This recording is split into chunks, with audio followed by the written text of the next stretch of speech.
त्या संदर्भातला तिथला जो पक्षप्रमुख आहे त्याची देखील नोंद असते आणि त्या संदर्भातले जे काही निर्णय आहेत ते पूर्णतः पक्षप्रमुख घेत असतात। विधिमंडळ पक्ष हा एक राजकीय पक्षाचा छोटा भाग आहे, त्यामुळे आमदार असोत किंवा नसोत पक्षाची नोंदणी मात्र कायम असते। त्यामुळे विधिमंडळ पक्ष हा तात्पुरत्या स्वरूपात असतो, त्यांनी एक दावा केलेला आहे। आणि त्याबरोबर 10व्या अनुसूचीतील फॉर्म बी आणि स्पष्टीकरण बी त्यांनी यावेळी सादर केलेला आहे। यात जे काही पेच आहे त्या लक्षात आणण्याचा प्रयत्न त्यांनी केलेला आहे। सभागृहात प्रवेश मिळवण्यासाठी ज्या पक्ष नेतृत्वावर विसंबून राहिला त्याच नेतृत्वाला नंतर आव्हान दिले जात आहे। कोणीही उठून असे म्हणू शकत नाही की मी तुम्हाला नेता मानत नाही आणि स्वतःचा व्हीप जारी करेन। 10व्या अनुसूचीमध्ये अशी तरतूद अभिप्रेत नाही, विशेषतः जेव्हा तुम्ही त्या पक्षामुळे लाभ मिळवलेला असतो। कालचेच मुद्दे जे आहेत ते रिपीट होताना पाहायला मिळते। ज्या पक्षाचे तुम्ही लाभ घेतलेले आहेत, ज्या पक्षातून तुम्ही निवडून आलेले आहात, ज्या नेतृत्वानं तुम्हाला संधी दिली गेलेली आहे त्याच नेतृत्व तुम्ही नंतर कसं काय नाकारता, अशा प्रकारचा प्रश्न त्यांनी यावेळी उपस्थित केलेला आहे।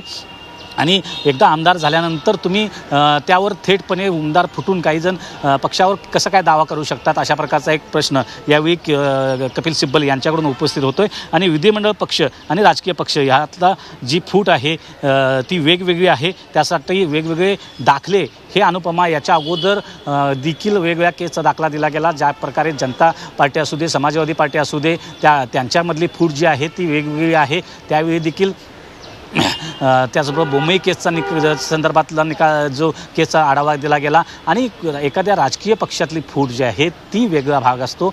संपूर्ण राजकीय पक्षात फूट होण्यासाठी खालूनपासून वरतीपर्यंत उभी फूट होणं गरजेचं आहे। त्यामध्ये संघटनात्मक बहुमत देखील तुमच्याकडे असणं गरजेचं आहे। परंतु यावेळी संघटनात्मक बहुमताचा विचार न करता केवळ विधिमंडळ पक्षातील आमदारांचा विचार केला गेला आणि तेच विधिमंडळ पक्षातल्या आमदारांचं बहुमत म्हणजेच राजकीय पक्षाचं बहुमत असं समजून हा निकाल दिला गेला। आमदार अपात्रतेच्या संदर्भात असू दे किंवा केंद्रीय निवडणूक आयोगानं जो निर्णय घेतलेला आहे तो, त्यामुळे उद्धव ठाकरेंनी पक्षप्रमुख या अधिकारानं हे पक्ष चालवलेला आहे। उद्धव ठाकरे हे नेत्यांनी निवडलेले नेते होते आणि उद्धव ठाकरेंनी पक्षप्रमुख या अधिकाराने पक्ष चालवलेला आहे असं त्यांचं मत आहे। सुभाष देसाई प्रकरणातील निकालाकडे पहा। 10व्या अनुसूचीतील मूळ उद्देशच हा आहे की पक्षांतराचा प्रकार सुरुवातीलाच रोखला जावा, अन्यथा त्याला उधाण येईल। म्हणजे जर पक्षांतरासारख्या गोष्टी ज्या आहेत त्या लोकशाहीच्या विरोधात जाणाऱ्या आहेत, कारण ज्या पक्षाच्या माध्यमातून तुम्ही निवडून येतात आणि जर पक्षांतर होत असेल तर ते लोकशाहीला धोकादायक आहे आणि ते सुरुवातीच्या टप्प्यामध्येच रोखणं जाणं गरजेचं आहे। परंतु ते या ठिकाणी केलेलं नाही हे सांगत आहेत। उद्धव ठाकरे यांनी हे नेत्यांनी निवडलेले नेते होते, म्हणजे जी काही कार्यकारिणी आहे ज्यामध्ये पक्षाची रचना आहे, पक्षाची घटना आहे आणि त्या कार्यकारिणीमध्ये जे 23 सदस्य होते ते कशा पद्धतीने निवडले गेले आणि त्या 13 सदस्य कार्यकारिणीचे ते प्रमुख त्यापैकी 9 सदस्य जे आहेत ते निवडणुकीच्या माध्यमातून निवडले गेले होते कार्यकारिणीमध्ये आणि जे 4 उर्वरित आहेत ते नियुक्त केले गेले होते आणि या नेत्यांनी मिळून पक्षप्रमुख यांची निवड केलेली आहे। म्हणजे उद्धव ठाकरे हे नेत्यांनी तिथल्या पक्षांतर झालेल्या निवडणुकीमध्ये नेत्यांनी निवडलेले नेते आहेत, त्यामुळे त्यांना तो अधिकार आहे आणि ते त्या अधिकारानुसार पक्ष चालवत होते असं त्यांनी सांगितलेलं आहे। हे सरकार जमिनीवर अधिकृत बांधकाम केल्यासारखं आहे, म्हणजेच दुसऱ्याच्या पक्षावर थेटपणे अधिकार गाजवणे म्हणजे हे दुसऱ्याच्या जमिनीवर अनधिकृत बांधकाम केल्यासारखं आहे, अशा प्रकारे कपिल सिब्बल यांनी युक्तिवाद मांडलेला आहे।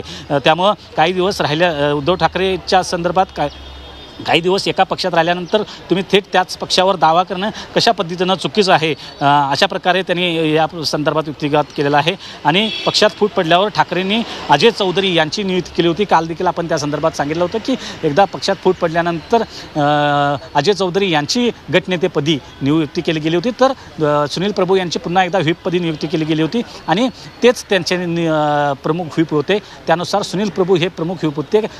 भरत गोगावले यांना ज्या प्रकारे व्हीप म्हणून नियुक्ती केली गेली आणि ती ग्राह्य धरवण्यात आली ती चुकीची आहे, अशा प्रकारचा युक्तिवाद कपिल सिब्बल यांच्याकडून मांडलेला आहे। त्यामुळे त्या पत्रावर देखील पक्षप्रमुख म्हणून हे सही जे आहे ते अगदी कृष्णा, तुम्ही आता हे सांगत असताना एक सोप्या भाषेमध्ये कपिल सिब्बल यांनी ही जेव्हा टीका केलेली आहे, जसं की जमीन इतरांची आणि त्यावर अवैधरित्या बांधकाम, हे सांगत असताना त्यांनी म्हटलंय की 2018 मधला पक्ष नेतृत्वाचा जो मुद्दा आहे त्याकडे त्यांनी लक्ष वेधलेलं आहे की विरोधाभास असा आहे की तुम्ही तुमच्या वैधतेचा आधार हा एका बेकायदेशीर कृतीवर ठेवता आणि ती बेकायदेशीर स्थिती वर्षानुवर्ष तशीच चालू राहते आणि आता तुम्ही न्यायालयासमोर असा युक्तिवाद करता की ही स्थिती इतके वर्ष आता कायम राहिलेली आहे आणि त्यामुळे तिला कायदेशीर मान्यता द्या।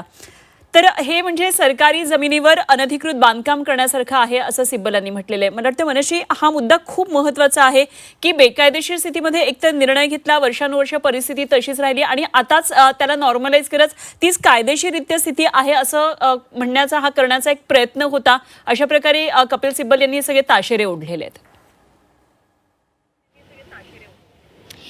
कपिल सिब्बल आपला युक्तिवाद करताना वेगवेगळी लॉजिक्स या ठिकाणी वापरते. गेल्या सुनावणीमध्ये सरतेशेवटी आपण म्हणालेलो होतो की कपिल सिब्बल यांच्या भात्यामध्ये आता किती बाण शिल्लक आहेत आणि असा कोणता बाण आहे का की जो जिव्हारी लागेल आणि कदाचित निर्णय हा बदलू शकेल किंवा निर्णय हा ठाकरेंच्या बाजूने लागेल अशा पद्धतीचा कुठला बाण आहे का. तर कपिल सिब्बल सातत्याने वेगवेगळी अस्त्र आपल्या भात्यातून बाहेर काढतात असं म्हणायला हरकत नाही आणि एक वेगळ्या प्रकारचा युक्तिवाद आता ते करतायत आणि त्याच्या मागचं लॉजिक त्यांनी जे वापरलेलं आहे ते लॉजिक आपण आपल्या प्रेक्षकांना सांगूयात. कपिल सिब्बल असं म्हणतात की जर एखादी जमीन असेल जी सरकारच्या मालकीची असेल आणि त्या सरकारच्या मालकीच्या जमिनीवर जर कुठल्या अनधिकृत इमारती उभ्या राहिल्या तर ह्या अनधिकृत इमारती अनेक वर्ष उभ्या असतात, अनेक वर्ष ती बांधकामं उभी असतात आणि मग सरतेशेवटी अनेक वर्ष ते अनधिकृत आहे आणि हळूहळू ते त्या कालखंडामध्ये अधिकृत आहे असं मान्यता सरकारला सुद्धा द्यावी लागते कारण तसा प्रश्नच नेमका सामाजिकरित्या उपस्थित होतो.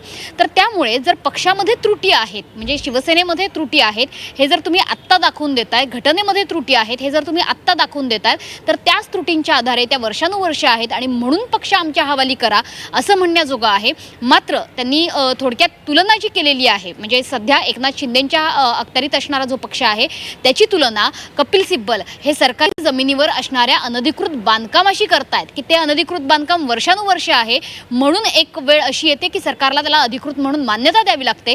तर तसं कोर्टाने करू नये, अनेक कालखंड यामध्ये वाया जातात असं सुद्धा कपिल सिब्बल यांचं म्हणणं आहे.